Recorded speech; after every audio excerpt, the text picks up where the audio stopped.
First thing you gotta realize when you're making films or video is, where is the light source coming from? One behind me, that separates me from the background. It's got a hair light, but I got no hair. And this one gives me a little bit of shadow and contrast. I've improved since yesterday's podcast, which is I need a prop. My favourite hat, thank you, Star, and a beverage. I can't do these sober, so I'm going to use the Leatherman. I've always been a Swiss Army man, but I suppose it's what you get first, isn't it? I was always given Swiss Army knives. I've borrowed a Leatherman. It's a beautiful piece of kit, and it opens cans nicely. Cheers.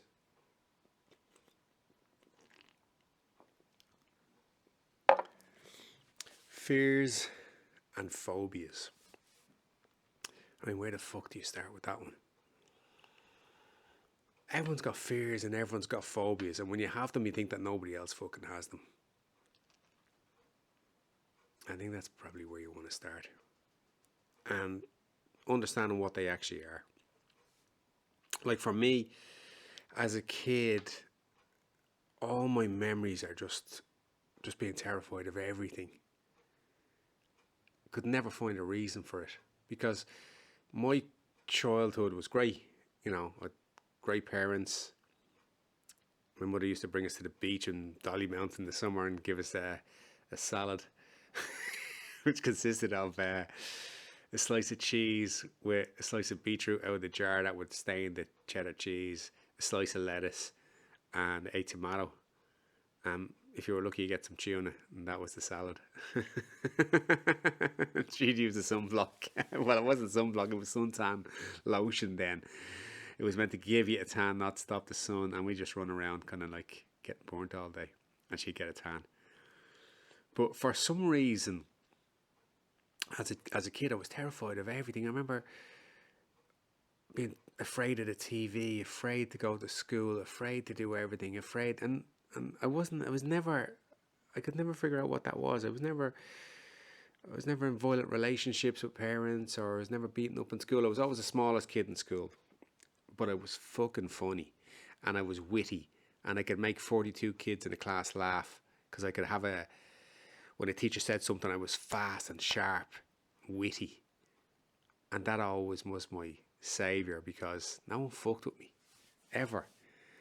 So I couldn't understand where the fears came from, or where it was, and I was studying Chinese medicine, and they were on about qi and energy, and qi is, when you're learning Chinese medicine, there's meridians that run through the body, that kind of pathways through which the qi flows, and they come to the surface, and there where the acupuncture points are, and that's where you access the acupuncture points. But there's not only the qi that flows through you, there's the qi from the air, there's a qi from food, there's a qi from your parents, there's a qi from your ancestors. There's something about when a mother picks up a baby and holds it to its chest. There's a qi from the chest, from the heartbeat. You can do it like a puppy or some animal that's straight. You put it to your chest and it just calms down. And I found out when my mother was pregnant with me, at about 8-9 months pregnant, her sister had a baby, and she was in her sister's house, and the baby was in a cot death, died in front of them. You know, they went up and the baby wasn't breathing, was dead. And obviously that trauma wasn't a good day. So I put it down to that. I put it down to her being traumatized and that affected me, and that was it. But as you get older, even if you haven't had any fears at the start, as you get older, you're bound to run into them. You're bound to run into, I suppose it's why most people get into martial arts. They all get into it. Well, not all of them, but most of them get into martial arts because of the fear of confrontation, or the fear of fights, or being able to defend yourself, or you got into a confrontation, you couldn't do fuck all, and you start in order to learn to defend yourself. I suppose that's why most people do it, or make yourself strong so no one's ever going to fuck with you. You know, it's kind of like bodybuilders are small man syndrome, daddy never loved me, or bullied in school, and all the women are eating disordered. That's that's bodybuilding. Martial arts is guys that are just worried about confrontation at the start, and then it changes into other stuff as it goes on.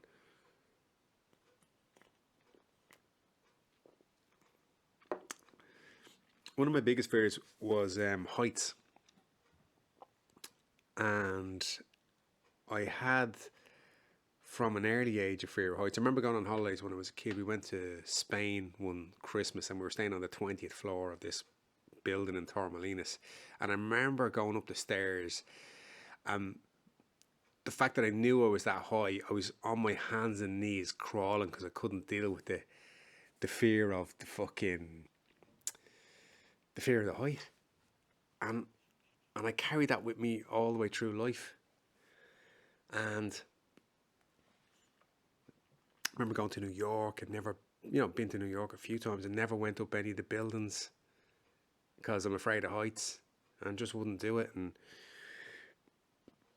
I just had this thing that I was afraid of heights. I remember going up a climbing wall after 15 meters. I'm starting to get nervous, But I used to be up 60-foot ladders when I was a painter.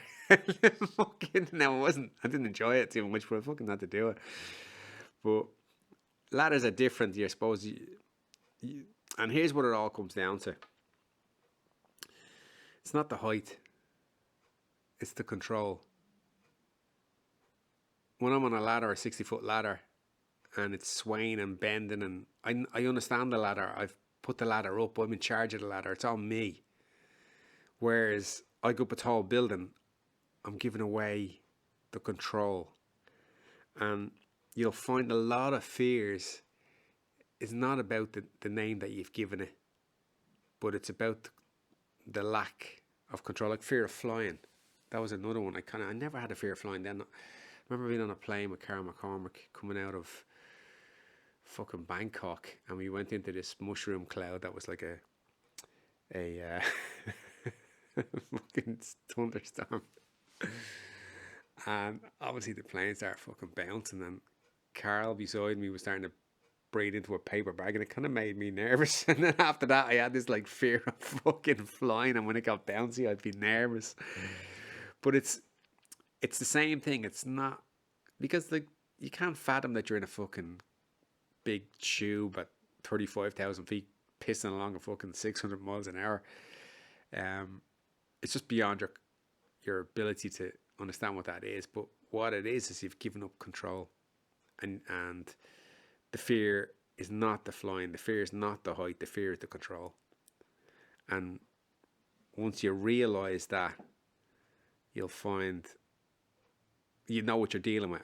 So instead of being afraid of heights, you just think every time I go up high, it's got to be, no, you just got to give up the control. You just got to let it go. Easier said than done, but there's ways around it. Funny story. I was in Moscow with Connor, and we were doing this Paris Match tour, I think it was. Yeah. So we were going to all these places. He was on this TV show. And on the drive over, we're going by this fucking big freestanding tower. And it's kind of like the Spire in Dublin, except like fucking high. And there's a restaurant on the top of it. And it was the tallest freestanding tower in the world until Dubai kind of took off. I don't know what it's called. It's in the middle of Moscow. Anyways, we're going by this fucking thing, and I'm like, Jesus Christ, look at the height of this thing. And they're like, yeah, there's a restaurant on the top. We're going there for lunch. And I was like, oh, fuck if I'm going up there. So he goes off, does the thing, comes back, and then we're heading off to the tower. And to make things more interesting, like, it's not just it's not just like, hey, just get straight on it. You got to go through security. So like Russian security, guys with fucking AK-47s, dogs, then over a bunch of concrete for 200 meters, then another fucking bunch of guys. Then we get to the place. So I'm in some tower with Alan. Howdy, we're shitting it. It's 330 meters. 337 meters. 337 meters to this restaurant. And I don't really do heights. Neither does Alan. He got Very nervous. he got peeled off the Eiffel Tower last time. And then we're there, and there's a little kind of like passageway into an elevator, and then you blast up the elevator, and then you're there. And I was there, and Alan was there, Connor's European manager, and I was saying to Alan, how are you with heights? And he said, look, I collapsed on the Eiffel Tower. They had to bring me back down again. I'm not going up either. So I said, fuck it, I'm after coming all this way. How long does it take to get up in the elevator? And they're like, a minute. So well, look, if shit goes pear-shaped, we'll just get back in and bounce back down again. So I did. So me and Alan get in the elevator. We take off. Inside the elevator is a video of a camera on the outside with a screen on the inside of the shaft as you're going blasting up, and then the doors open and I walk out and it's a glass floor. I'm at the 330 meter restaurant. There's the view of the city, and then here's the view of the oh, that's a headache, isn't it? Huh? What do you think of that, Jill? Scary. That is scary, yeah. And that's that. So I'm obviously over the fear of me heights. Get on there, Alan. That's good for it, yeah. It's some sort. Don't look down, lads. Don't look down. Dizzy.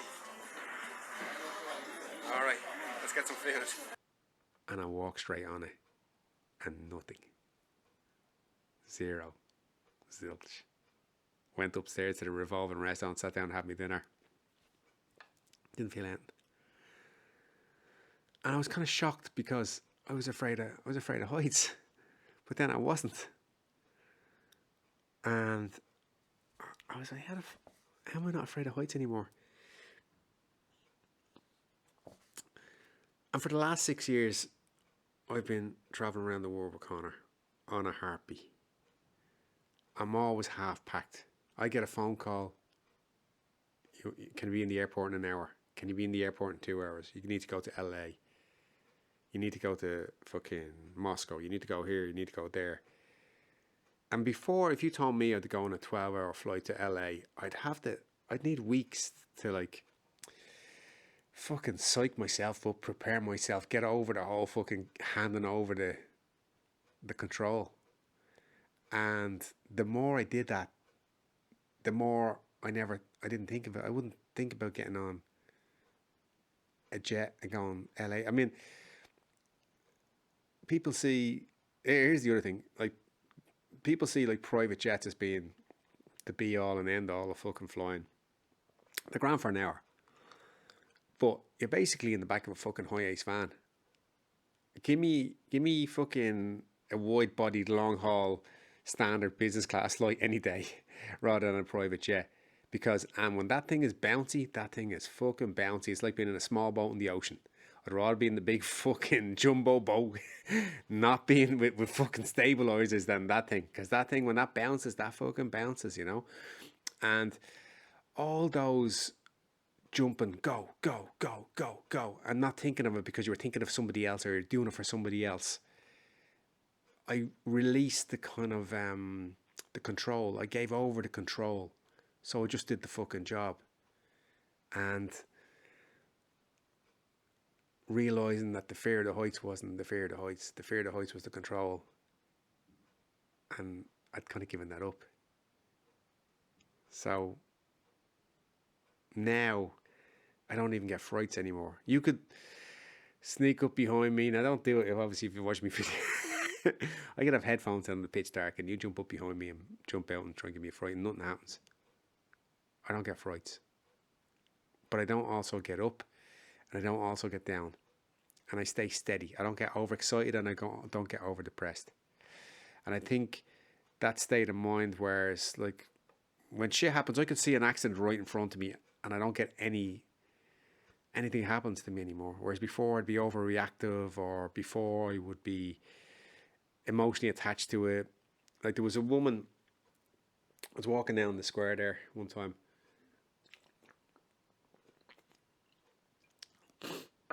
There was a woman being held by the police. Well, they weren't holding her because she was naked. Midday, middle of the street. There's a square just in Lagos, 2 cops, and this chick just with despair. You know, did you ever see someone at the end? I'd say she was probably 30 something odd. Had enough, and they're waiting on like a police woman to come and fucking get her in the car, and normally I would feel bad for her. You know, normally I'd feel like fucking. And now it's kind of like, well, that's her dharma. That it all didn't just come to that. It's all the other shit that happened along the way, and that's her dharma. And like, you know, everyone's going to be in a place like that at some stage or not. But I don't get excited or unexcited, or I don't get overexcited or overexcited. I don't get emotionally attached to shit no more. I think that's to do with just letting go. And if you're having problems with, say, anxiety or panic attacks or fearfulness, or it's stopping you, it's getting in the way, people can give you all these advices. Like they can give you advices of exercises to do, and you know, just take deep breaths, and none of it fucking works. Drugs don't work. None of it works. But what does work is understanding what it is, because I've nothing to fear but fear itself, you know. Fear knocked on the door, and it was fate that answered, and nobody was there. It's just understanding what it is, because it's hard to understand what anxiety is. It's hard to understand what fears are. It's hard because you just don't know what the fuck it is. You're just like overwhelmed with this wave of this emotion, and the reality of it is just control. And once you give up control, which takes practice, then they'll go. How I started doing it was I would push myself. There's a thing called aversion therapy, where, say for instance, you're afraid of heights. Well, then you go up something high, and then you go higher and higher and higher. Like, I'll give you a good one of me. I had a cockroach fear for years and years. I was in Guadeloupe with the doc, Jules, and every time I saw them, because there was lots of them, you'd hear them run across, it would make me fucking, the creepiness of the fucking thing running across. So he decided to collect them for a week in a box, and then I was in bed one night, 2 o'clock in the morning, just no clothes on, one sheet on me, super hot. He walks in, turns on the light, pulls the sheet off me, throws 20 cockroaches on me. Wasn't afraid of one cockroach after that.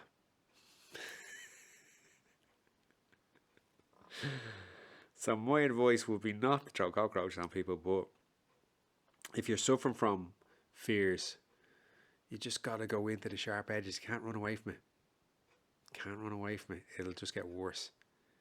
Whereas if you find something that, not the same thing, but something that makes you fearful, makes you anxious, do it enough, and do it often, and eventually you'll recognize what it is. Eventually you'll understand what it is, and once you understand what it is and you have faith, there's nobody there, and that's it. It's only in your head. Well, that's the worst fucking place for it to be, because you can't get away from your fucking head.